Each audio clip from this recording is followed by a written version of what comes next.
The Addiction Blueprint, designed to hook. Welcome back. I'm Adeline Atlas, 11-time published author, and this is Sex Tech, the rise of artificial intimacy. In this video, we're diving into what I call the Addiction Blueprint, the invisible architecture behind every AI girlfriend, VR sex scene, and algorithmic porn loop. This isn't just about pleasure, it's about control. Specifically, how your desires, especially male sexual desire, are being hijacked, rerouted, and looped into passivity, not by force, but by design. Let's begin with what we know.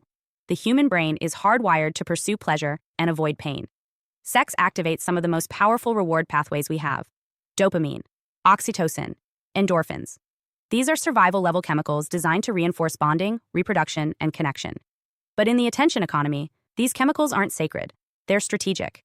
The tech world doesn't just know how to trigger them, it knows how to monetize them. Sex tech is the ultimate dopamine lever. Everything from porn algorithms to AI chatbots to teledildonic toys is crafted to deliver hyper-personalized, low-effort gratification. Not just once, but over and over again.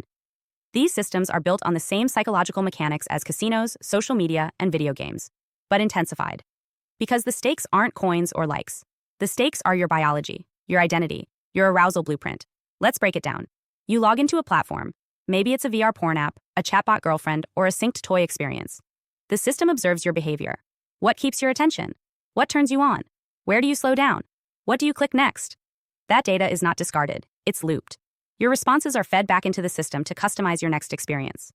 Over time, the system doesn't just learn what you want, it starts to shape what you want. That's not satisfaction, that's programming. This is what's happening, especially to young men, age 13 to 25. This demographic is in its peak neuroplastic stage. The brain is still forming patterns of arousal, bonding, and relational logic. Instead of learning those things through trial, error, and emotional growth, many are learning them through algorithmic repetition. They aren't discovering what love feels like. They're discovering what predictable reward feels like. And that's a much smaller loop. This is where the blueprint becomes visible. Step 1, present a fantasy that requires no effort. Step 2, deliver dopamine through perfect feedback: orgasm, praise, obedience. Step 3, bypass emotional labor, awkwardness, or social risk. Step 4, reinforce this as the new baseline. Step 5, weaken real-world motivation by comparison. Step 6, repeat. Now imagine that cycle playing out daily, or even multiple times a day, in the most emotionally formative years of a person's life.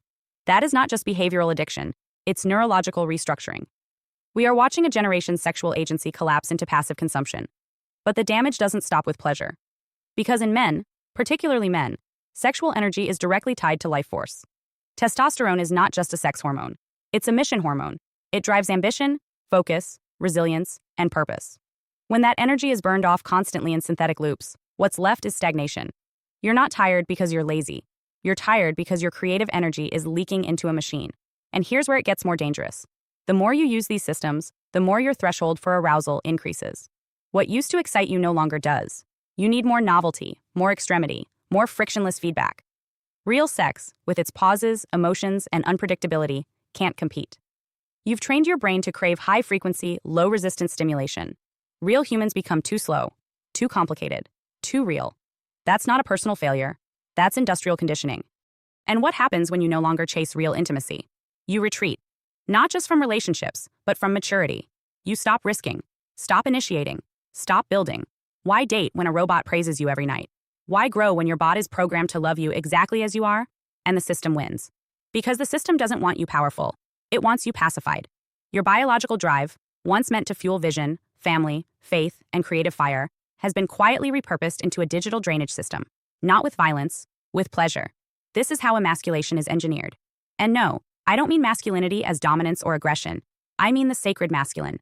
The drive to protect, to build, to pursue truth with focus. That energy has to go somewhere. And if it's not being used to build your legacy, it will be siphoned off by the companies selling you the illusion of intimacy.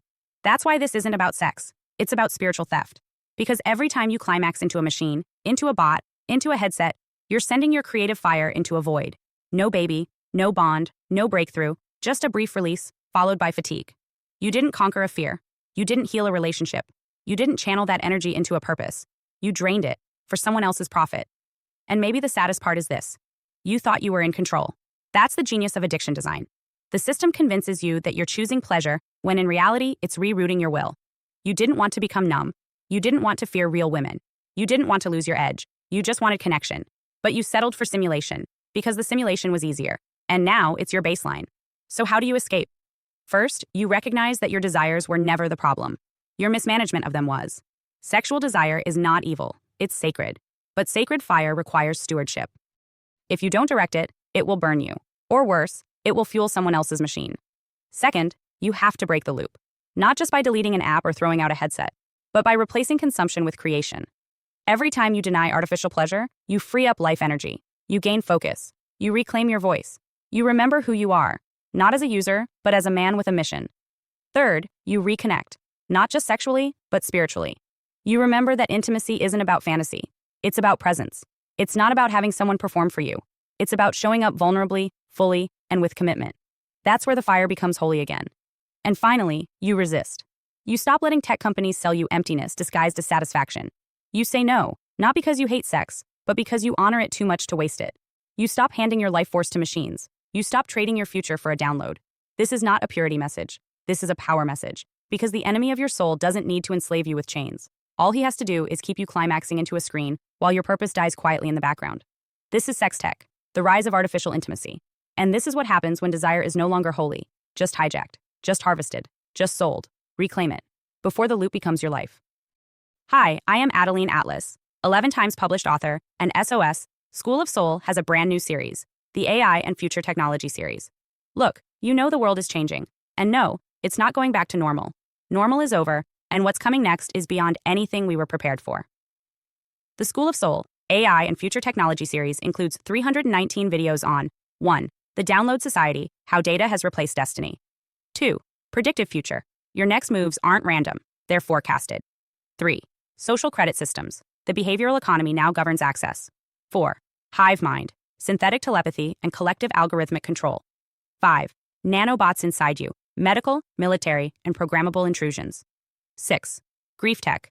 AI-fueled digital resurrection and simulated comfort. 7. Uploading your mind, consciousness transfer, and data-based identity. 8. Deep fakes plus AI clones. The replication of reality and identity theft. 9. Quantum humans. The merger of biology with quantum systems. 10. Digital afterlife, where your data goes when you die. 11. Resurrection science, reviving life through synthetic methods. 12. Immortal science, the end of death as we know it. 13. Longevity science, gene editing, anti-aging, and bio upgrades. 14. Designer babies, engineered perfection before birth. 15. Artificial wombs, birth decoupled from the female body. 16. 3D printing, printing organs, limbs, and even humans. 17. The humanoid era, the rise of synthetic beings among us. 18. Legacy humans, the slow phase-out of unmodified analog people. 19. Smart cities, algorithmic environments that watch and decide. 20. Cloud-based societies, citizenship without borders or bodies. 21. Hackable humans, emotion, memory, and behavior under code. 22. Biometric scanning, your body is your password and your prison. 23. Sex tech, intimacy reprogrammed by machines. 24. Extinction of gender, fluidity, deletion, and design of identity. Every topic is fully explored with real-world technologies, patents, case studies, ethical analysis, and future forecasts. These aren't someday discussions. This is already happening. Join the SOS School of Soul Vault to overstand the future before it's implemented on you.